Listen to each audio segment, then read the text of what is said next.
अच्छे बाज़ार में कौन कौन से शेयर रखने चाहिए, कौन से शेयर हटाने चाहिए, इन तमाम शेयरों को लेकर के बातचीत करेंगे। कुछ एक शेयरों को ऐसे जोड़ेंगे जो कि ट्रेंड में हैं गूगल के। इसके अलावा बहुत सारे स्टॉक्स आप लोगों के पोर्टफोलियो में ट्रेंड कर रहे हैं, जो कि आप लोग सवाल भेज रहे हैं, उनमें से भी कुछ शेयर लेंगे, कुछ मेरे अपने भी रहेंगे।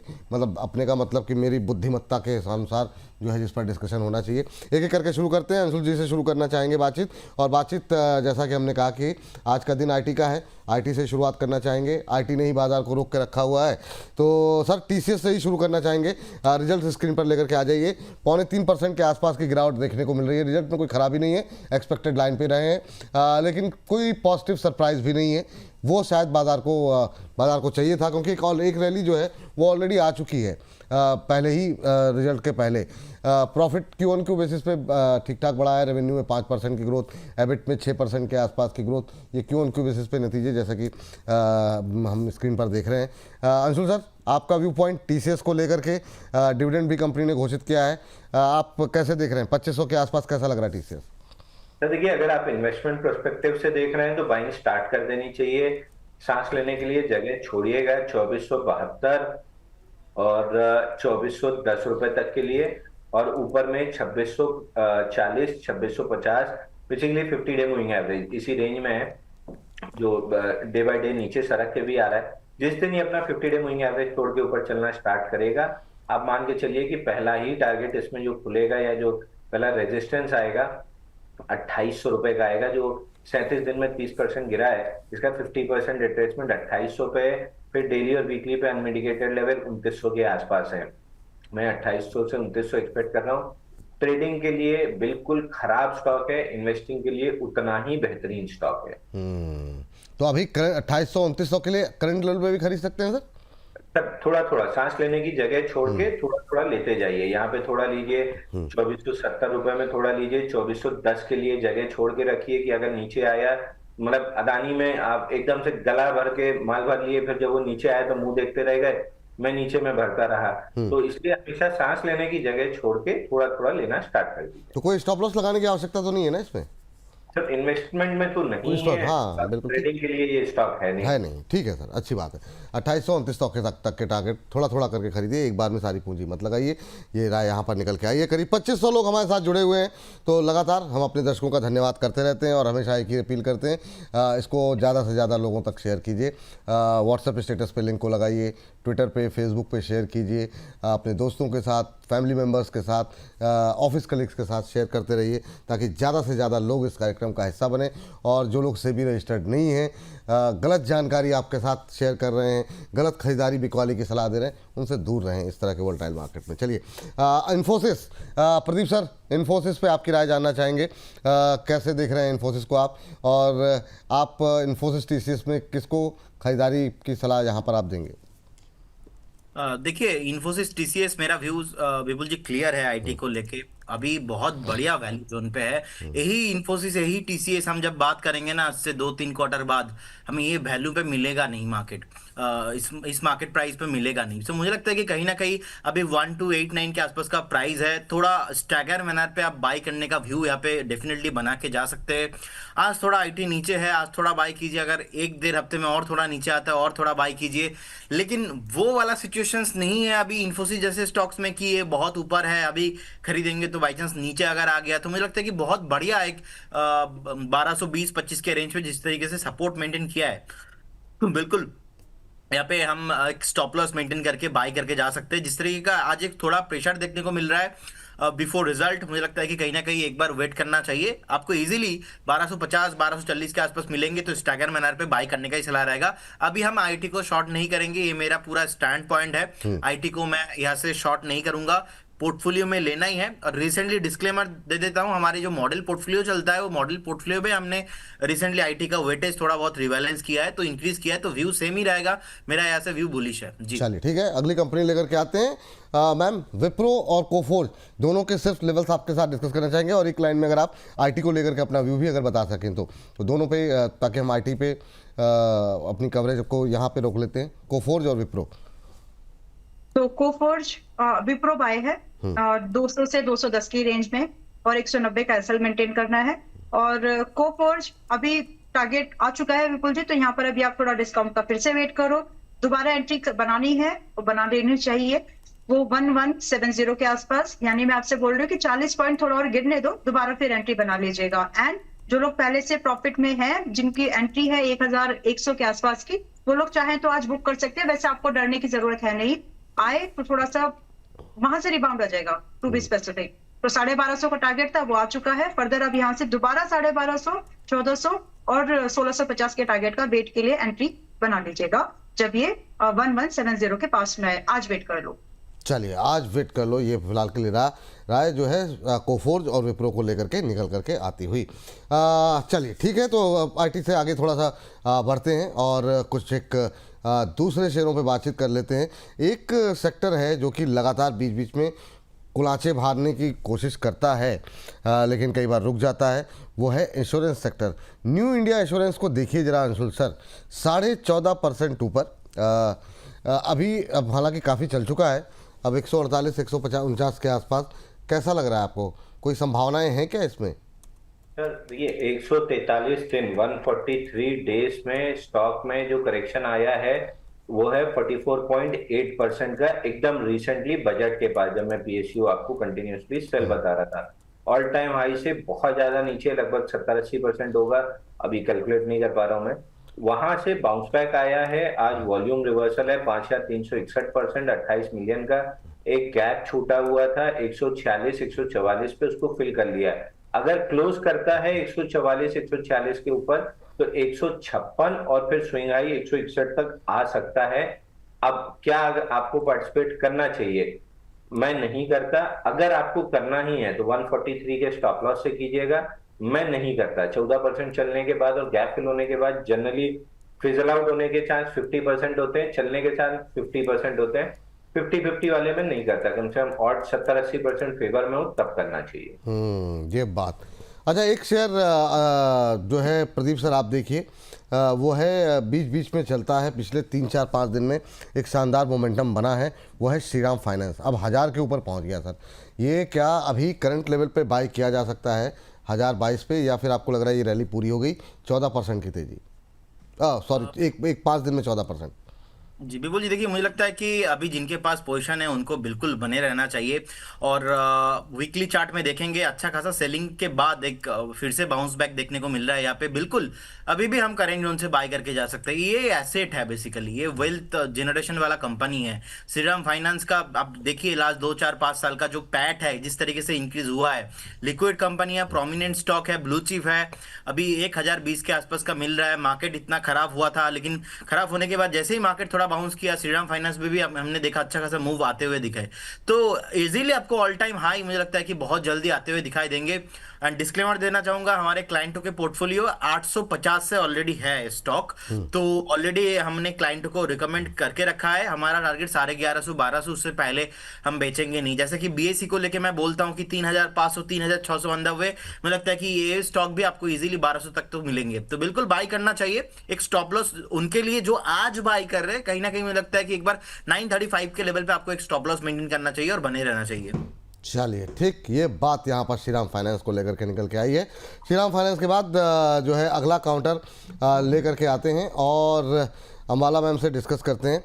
और अब इतने सारे बड़े शेयर हो गए हैं तो थोड़े थोड़े छोटे शेयर भी डिस्कस करते रहें, काफ़ी लोग पसंद कर रहे हैं। तो ओला पे मैम, हालांकि आपने काफ़ी चीज़ें बोल दी लेकिन वो इस सेगमेंट पे नहीं है, तो ओला को लेकर के अब क्या व्यू है? क्या यहाँ पर अब बाहर हो जाना चाहिए? अभी भी अपसाइड देख रही हैं? क्या खरीदने की भी कोई गुंजाइश है या पूरी हो गई? क्योंकि काफ़ी लोअर लेवल से यहाँ पर रिकमेंडेशन रही है। मुझे लगता है 31 रुपये पे अंशुल जी ने 31-33 दिया था आपने, और आगे के टारगेट दिए 38-40 के। अब भी उन सबके पास पहुँच चुका है। क्या करना चाहिए ओला पे अब? जो है वो होल्ड कर लीजिए, नए बनाने की सलाह है नहीं, क्योंकि अभी महंगा है। कल भी 32 रुपए पर भी लास्ट मैंने बोला था इसके ऊपर बाय करेंगे तो स्टॉप लॉस कहीं भी वायबल नहीं होगा। 32 रुपए पर भी कल लोगों ने खरीदा है आपके ही शो में, तो खरीदा होगा आई मीन, और 40 रुपीज का टारगेट दिया है। और आज का जो हाई बना है अभी तक के लिए वो 39.5 मतलब 39.50 है। तो 50 पैसे से आपका टारगेट अभी भी बचा हुआ है, which is like since you bought it तब से कल से अब तक भी 20% है, पहली बात, यू शुड बी हैप्पी। और जो लोग पहले से हैं उनके लिए मेरी अभी भी सलाह यही है, होल्ड करके चलो। जब कुछ चल रहा है तो उसको चलने दो, बीच में टांग अड़ाने की जरूरत नहीं है। बाकी ट्रेलिंग जरूर मेंटेन कर लीजिए। अब यहाँ पर क्योंकि लास्ट जो बाइंग है मेरे रिकमेंडेशन के according ranging from 24 up to 32, आप 35 का स्टॉप लॉस आप रख लीजिए ट्रेलिंग। तो कहीं पर भी अगर आपका 35 टूटे तो आप पोजीशन छोड़ दो, otherwise 40 and 50 are the expected target. जब 40 आ जाए वहां आप अपनी 50% क्वांटिटी को बुक कर लीजिए और रिमेनिंग को 35 पर ट्रेल करके 50 का वेट कर लेना। तो ये है फिलहाल के लिए व्यू। फ्रेश बाइंग अब महंगी है, अब नहीं करना चाहिए। चलिए ठीक है। इस बीच दर्शन दधीच जी लिख रहे हैं, अंशुल सर बड़ी मस्त बातें करते हैं। अरे भाई साहब कुछ एनालिसिस के बारे में उनके बोलिए, इतना अच्छा एनालिसिस करते हैं, मतलब शानदार। मतलब जो है ये मुझे लगता है जो अभी प्रदीप जी के ऊपर जो टिप्पणी की गई है उसके एवज में ये टिप्पणी आई है। हाँ चलिए कोई बात नहीं। दिखा रहा हूँ, ये उंगली देख रहे हैं। हाँ क्या कह रहे हैं सर?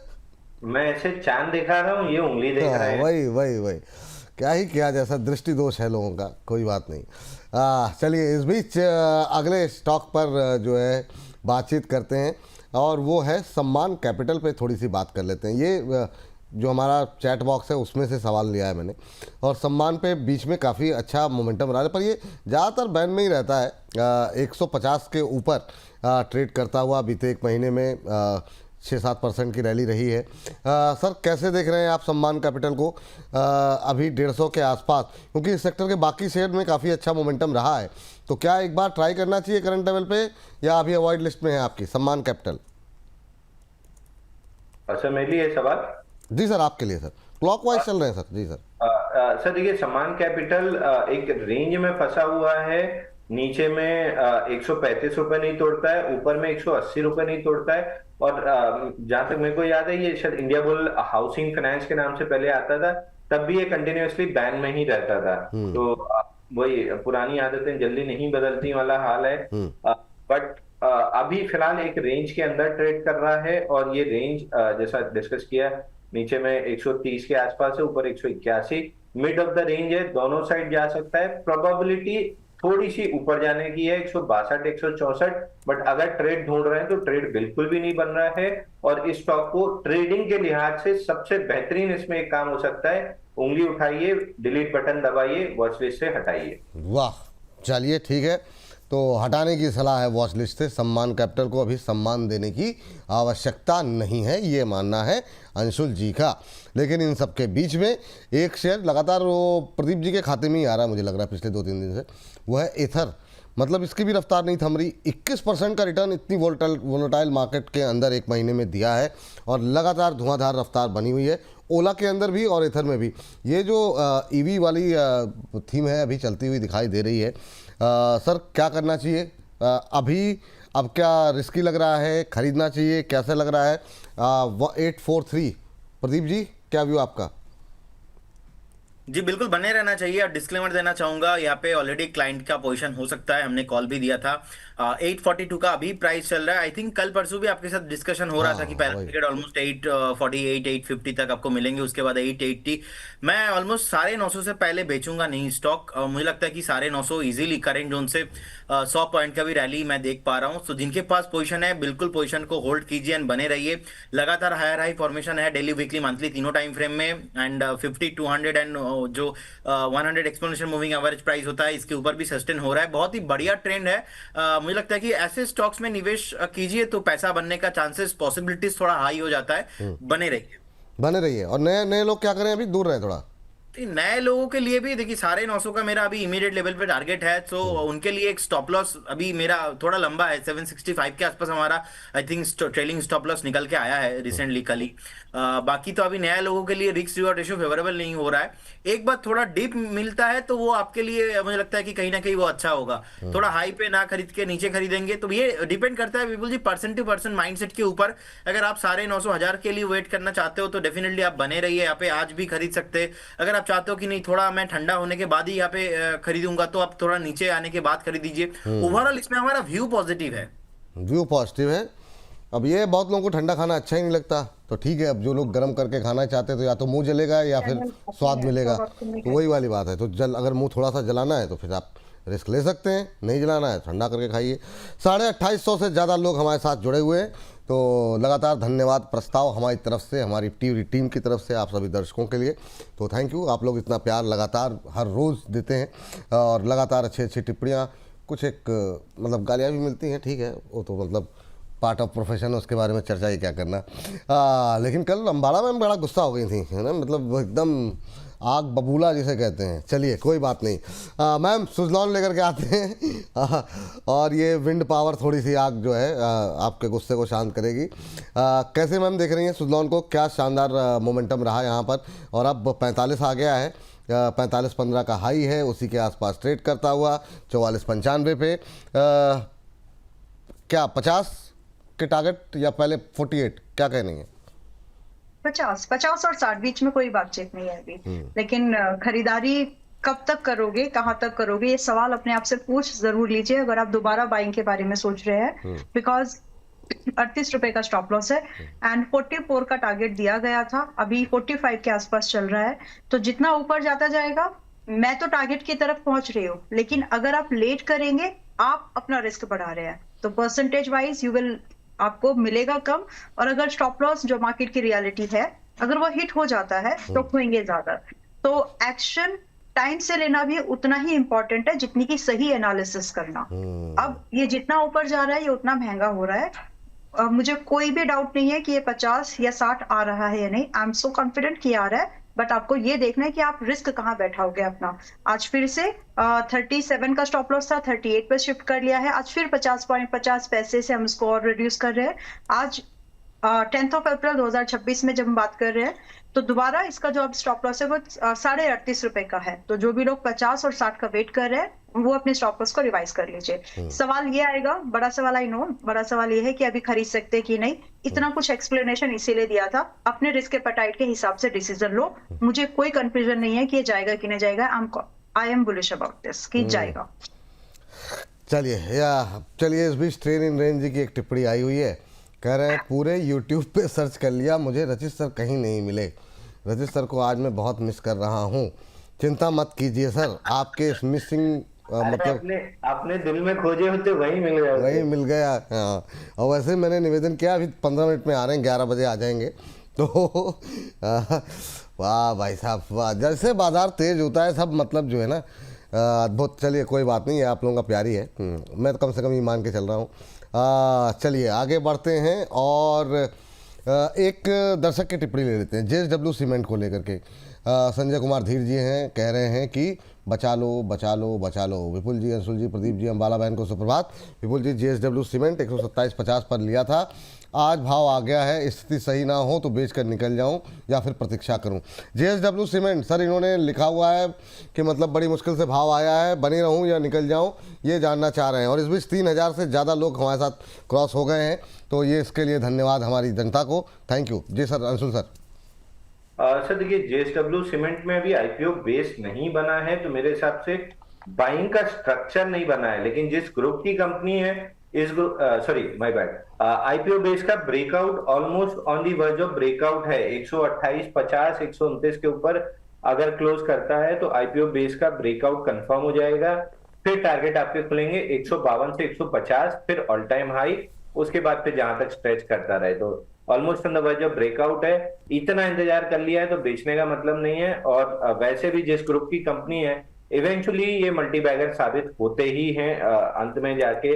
तो मेरे को ग्रुप पे पूरा भरोसा है। चार्ट स्ट्रक्चर अभी बुलिश हुआ नहीं है, 128 129 जोन के ऊपर क्लोज होने पे बुलिश हो जाएगा। मैं ये मान के चल रहा हूं कि इसके ऊपर क्लोजिंग आने की संभावना बहुत हाई है।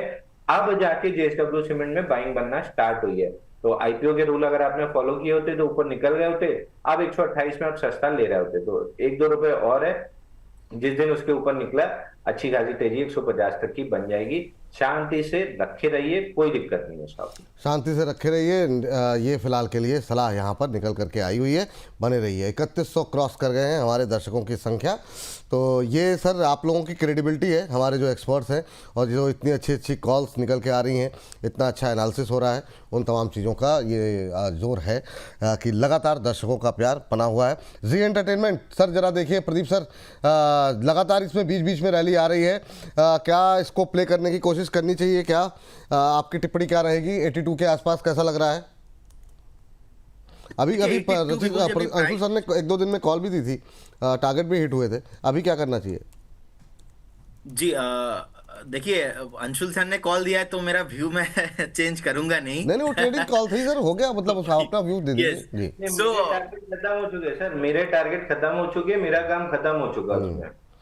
ओके, सो देखिए, मुझे लगता है कि 82 83 के लेवल पे चल रहा है। अभी एक बार हो सकता है कि बाउंस में 88 89 तक आ जाए, लेकिन अब ओवरऑल इस ग्राफ को थोड़ा लंबा टाइम फ्रेम में वीकली चार्ट में जाके देखेंगे, बीच बीच में ऐसा मूव आता है।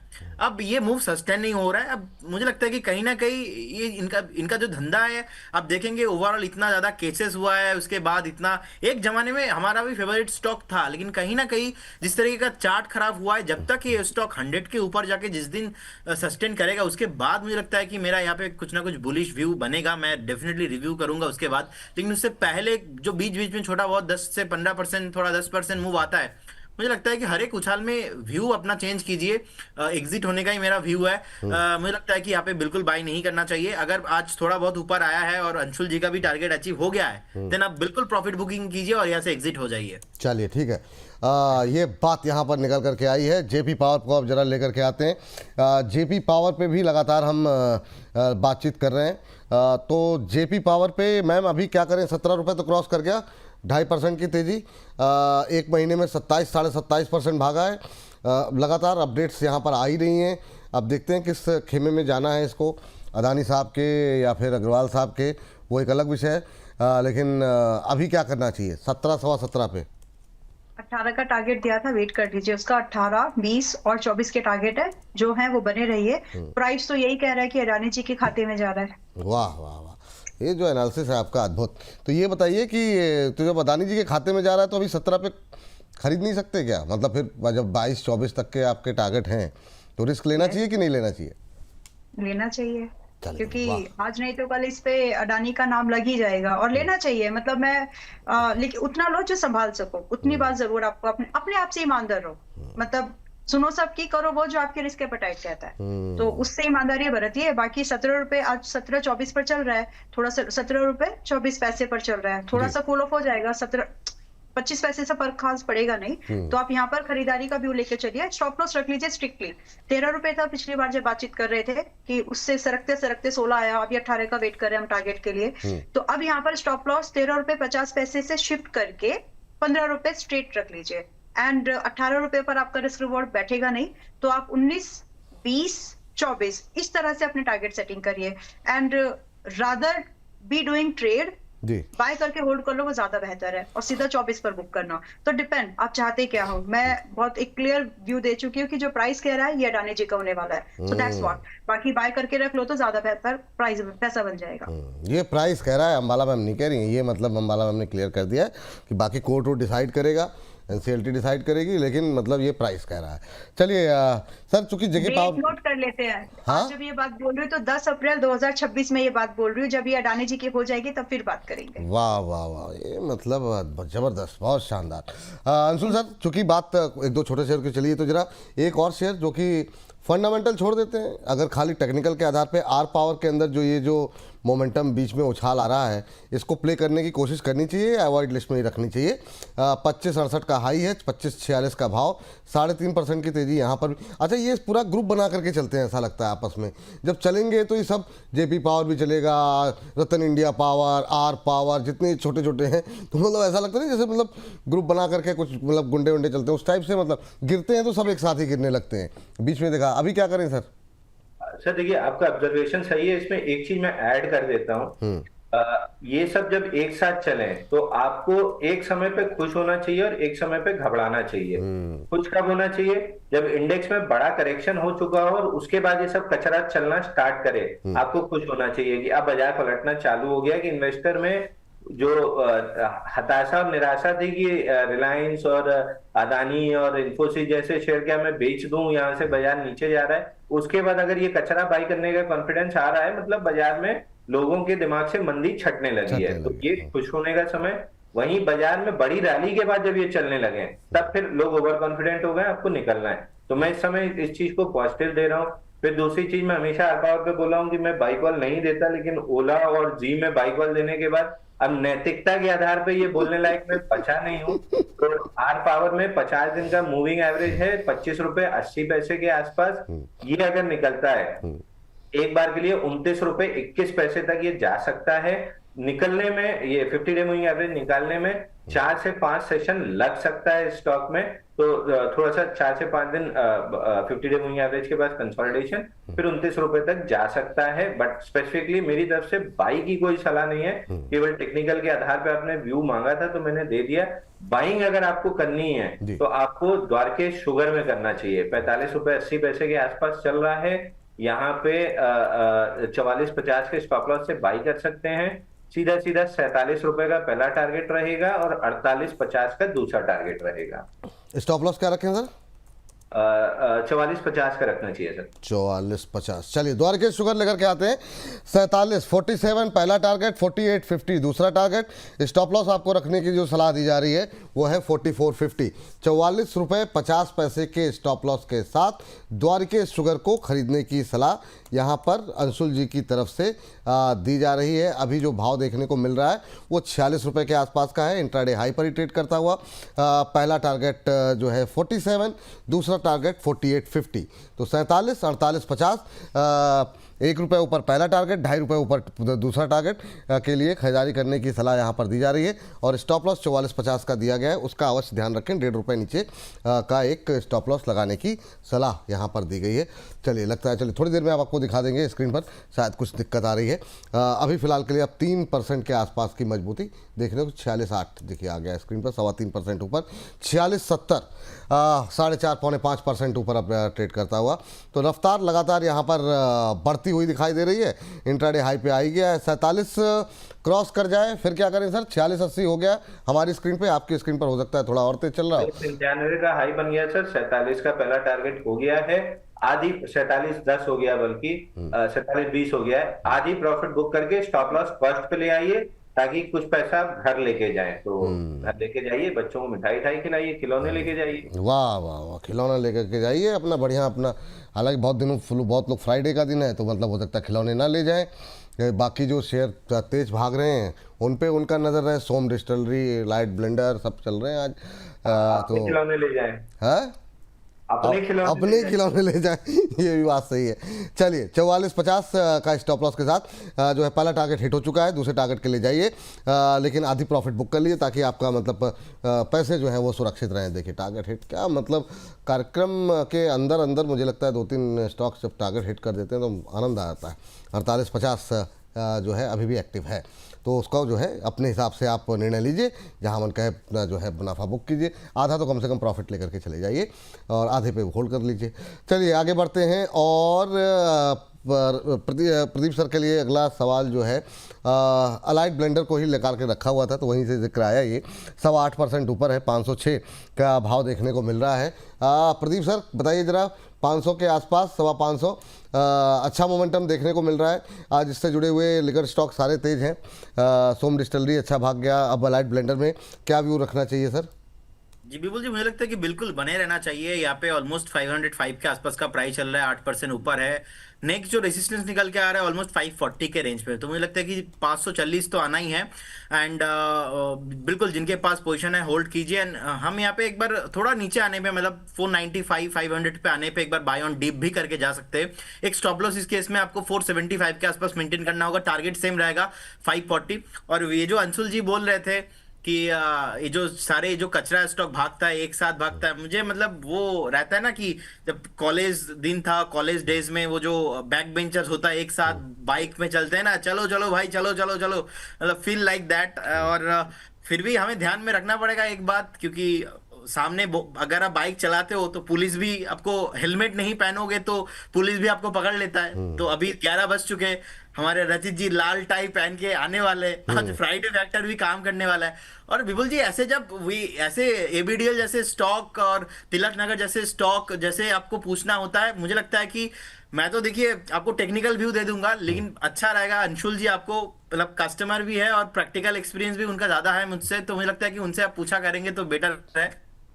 नहीं अंशुल जी, देखिए, रसिक जी सब। हम कस्टमर नहीं है, हम कस्टमर खाली उसके शेयर खरीदने बेचने गए हैं। चलिए अब इस पर क्या ही बातचीत की जाए, इस पर छोड़ दीजिए, जाने दीजिए। बड़ा इसमें विपुल जी की मास्टरी ज्यादा है रचित जी की। अरे कोई नहीं सर, मैं तो मतलब वो क्या कहते हैं, आप कुछ भी बोल लीजिए मेरे बारे में, तो मेरा क्या है, साधु आदमी है। चलिए गौरव सोनी जी कह रहे हैं, hello Vipul ji, happy Friday. Sir Ambala ma'am से पूछना था कि डिफेंस स्टॉक में फिर से ड्रॉप की संभावना है या बॉटम बन गया है, लाइक एचएल फिर से 3500 जाएगा क्या? मैं ठंडा खाना खा लूँगा सर। तो अभी वो डिफेंस से बातचीत होगी तो मैम से पूछ लेंगे क्या फिर से नीचे जाएगा क्या। तो अभी इस सेगमेंट में तो नहीं सर, अगले सेगमेंट का थोड़ा सा वेट कर लीजिए, उसमें हम लोग बातचीत कर लेंगे डिफेंस को लेकर के। लेकिन अंबाला मैम के लिए छोटे शेयरों के लिए एक था ग्रो। हाँ, ग्रो पे मैम आपने अपडेट दिया था, लेकिन अब सवाल ये उठता है वाकई में क्या सही टाइम पे आपने बिल्कुल एकदम आइडेंटिफाई किया, और थोड़ा सा इसका श्रेय मुझको भी दीजिए आप कि मौके पर ही मैंने मतलब आपसे पूछ लिया था दबाव बना करके। 192 193 का भाव आज 196 97 पहुँच गया।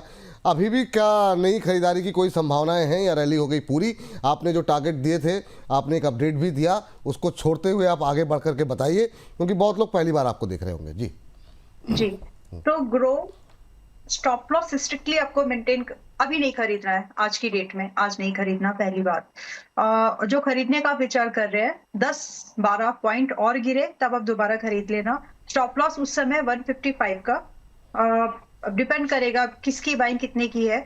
ठीक है, एक राउंड फिगर सभी लोग एक स्टॉप लॉस 165 का रखें जब आप दोबारा इसको 180 के आसपास खरीद रहे हैं। टारगेट्स रिवाइज किए हैं, पहले 195 था, मैं बुकिंग की सलाह नहीं दे रही, मैं आपको 210 और 240 इन दो टारगेट्स के लिए वेट करने की सलाह दे रही हूँ। खरीदना दोबारा जो फ्रेश खरीदना चाह रहे हैं 180 के आसपास खरीदने का कोशिश करिएगा। Along with this and yes this credit goes to you, क्योंकि मैं इससे बच रही थी, मैं चाह रही थी कि 130 आ जाए तब खरीदे, बट आपने इसको बार बार हाईलाइट किया और इट वेंट, मतलब क्रेडिट गोज टू यू। नहीं मतलब वो तो चलिए, मतलब तो आनंद लेने के लिए ऐसा हुआ, लेकिन एनालिसिस तो आप ही लोगों का है, लेवल्स आप लोगों के हैं, लेकिन थैंक यू। जी तो चलिए। जी मैम, ठीक है, मैंने थैंक यू ले लिया फिर। अरे धन्यवाद, बहुत शानदार। दूसरा इरेडा पर अपडेट देना है, इरेडा पर इम्पोर्टेंट अपडेट देना है। संक्षिप्त में, क्योंकि अब सबको धन्यवाद संक्षिप्त करना में है लेकिन इम्पोर्टेंट बहुत है। आज इरेडा में 125 का पहला टारगेट आ गया विद 10%, और ये पिछले 10 दिन के अंदर है, मतलब 8 दिन के अंदर है एक्चुअली। मेरी सलाह में आज इरेडा में आपको अपना 125 पर प्रॉफिट बुक कर लेना चाहिए, और दोबारा एंट्री बनाने के लिए थोड़ा और डिस्काउंट आ जाएगा अगले हफ्ते के दायरे तक ही। मुझे लगता है कि 120 और 118 दोबारा मिलेगा, आज बुक कर लो, और 120-18 दोबारा पर सेम क्वांटिटी दोबारा बाय कर लीजिएगा with a stop loss at 100।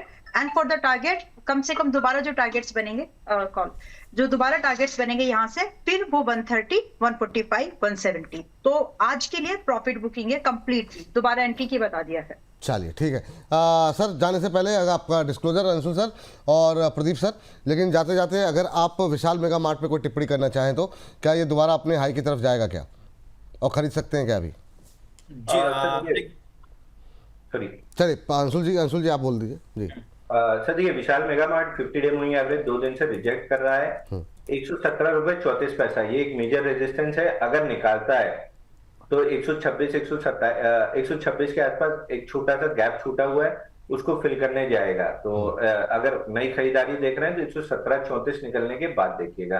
बाकी स्टैंडर्ड डिस्क्लेमर से जो भी स्टॉक हमने डिस्कस किए हैं, किसी में भी मेरी पर्सनल पोजीशन नहीं है, कंपनी क्लाइंट्स दर्शकों की पोजीशन जरूर हो सकती है, बट किसी भी तरह का कोई कॉन्फ्लिक्ट ऑफ इंटरेस्ट नहीं है। चलिए प्रदीप सर आपकी तरफ से डिस्क्लोजर साथ से, अगर जाते जाते क्यूपिड अगर देख लें एक बार तो फिर से 100 रुपए के आस तरफ बढ़ता हुआ।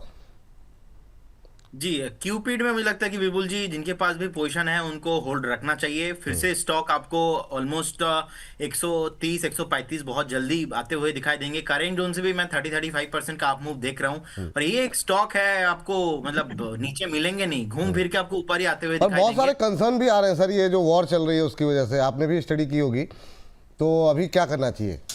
सर बिल्कुल बाय करना चाहिए, कोई प्रॉब्लम नहीं है। बिल्कुल ये स्टॉक आप नेक्स्ट 2-3 साल के लिए अपने पोर्टफोलियो में होल्ड रख के जाइए, कोई प्रॉब्लम नहीं। जब भी नीचे आता है तब भी आप बाय ऑन डिप करके जाइए, कुछ भी प्रॉब्लम नहीं है। और स्टैंडर्ड डिस्क्लेमर जितने भी स्टॉक्स या इंडेक्स को लेके विपुल जी हमने बात किया कोई भी स्टॉक या इंडेक्स में हमारा कुछ भी पोजीशन नहीं होता है, नो कॉन्फ्लिक्ट ऑफ इंटरेस्ट, ऐसा ही कुछ रहा है। हम क्लाइंटों को भी देते हैं, हो सकते कुछ कॉल उनके पास हो, हमारे पास नहीं है। Registration granted by SEBI, membership of BSE, certification of NISM, no way guarantee performance of the intermediary और provide any assurance of return to the investors. ये जो लास्ट लाइन मैंने आपको बताया ना, ये नया disclaimer कुछ में- जोड़ते रह रहे हैं आप हर बार, क्या बात नहीं है? बिल्कुल जी, क्या है ना, ये जो लास्ट लाइन में बताता हूँ ना, रजिस्ट्रेशन ग्रांटेड बाय सेबी, हाँ। एक्चुअली यहाँ से डिस्क्लेमर स्टार्ट होता है। जिनको पता नहीं है उनको भी बता देता हूँ। अच्छा। अब 1-2 महीना पहले एक सेबी का एक आरे के ऊपर, तो वहां पे उन्होंने कुछ गलत डिस्क्लेमर तो दिया था, गलत डिस्क्लेमर दिया था। तो उसके बाद जब मध्वी जी थे लास्ट चेयरपर्सन, तो उसके बाद जो चेंजेस हुआ ना, उस चेंजेस में सेबी ने न्यू डिस्क्लेमर निकाला, और ये मैंडेटरी है ये लाइन बोलना। जो भी नहीं बोल रहे ये एक्चुअली कंप्लीट नहीं है डिस्क्लेमर। सर एक क्लास शुरू करवाइए आप, है ना, मतलब ये डिस्क्लेमर वाली को लेकर के। थैंक यू, बहुत बहुत धन्यवाद आज की इस चर्चा में जुड़ने के लिए, अपना महत्वपूर्ण समय देने के लिए बहुत बहुत धन्यवाद।